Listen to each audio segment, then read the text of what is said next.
The Costume of Courage, How Frisco Chronicles Masquerades as Whistleblowing.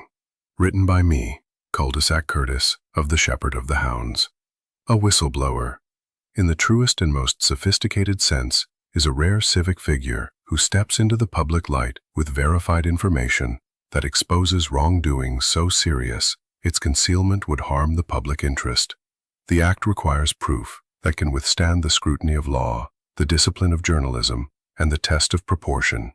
It demands transparency and personal risk, the kind of risk that can cost careers, reputations, and even personal safety. And it carries a moral obligation to serve the public good above personal gain, ideology, or vendetta. A real whistleblower attaches their name to the truth and bears the burden of standing behind it. By contrast, Frisco Chronicles, also known as Frisco Whistleblowers, does not operate in this tradition. It is a distortion of the term, a costume worn to borrow the moral authority of whistleblowing without shouldering any of its burdens.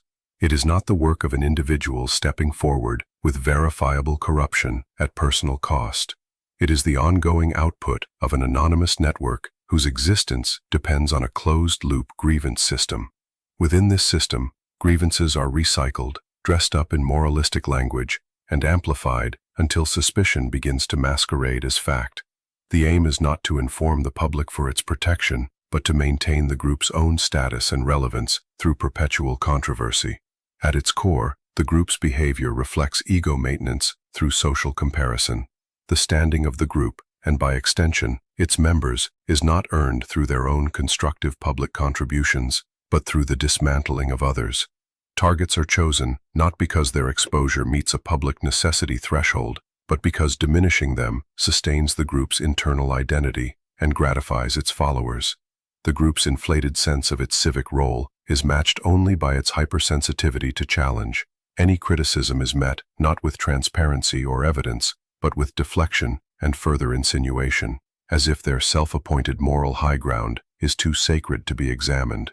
Psychologists would recognize in this pattern what is known as dark triad tendencies: narcissism expressed through grandiose self-presentation as civic defenders, Machiavellianism revealed in the strategic manipulation of narrative and omission, and psychopathy in the emotional detachment from the reputational and psychological harm caused to those they target. The harm is rationalized through moral disengagement, reframing acts of reputational attack as public service, which frees the group from reckoning with the ethical weight of their own conduct. Functionally, what emerges is not a watchdog press, but a moralized disinformation hub.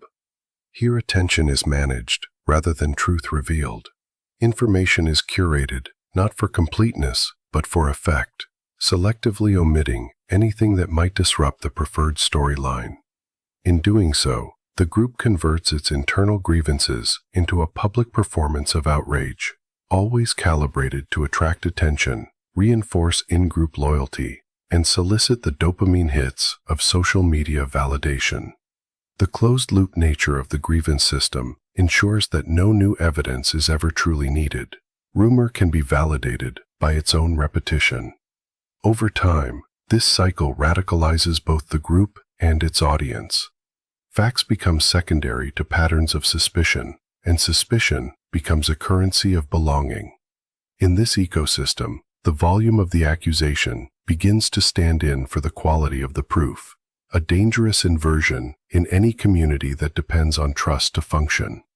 Whistleblowing, done properly, strengthens the social fabric by shining light on genuine abuses of power. What Frisco Chronicles engages in erodes that same fabric, corroding trust in legitimate whistleblowers by diluting the term until it applies to anyone with a grievance and a platform. It replaces civic integrity with performance, transparency with anonymity, and evidence with insinuation. It is not whistleblowing, it is costume drama, a moral pose without the moral cost, and every performance deepens the damage it claims to prevent. For Shepherd of the Hounds, this is Cul-de-sac Curtis, reminding you that dressing up suspicion as whistleblowing is like putting a lab coat on your chihuahua and calling it a surgeon. Ruff ruff.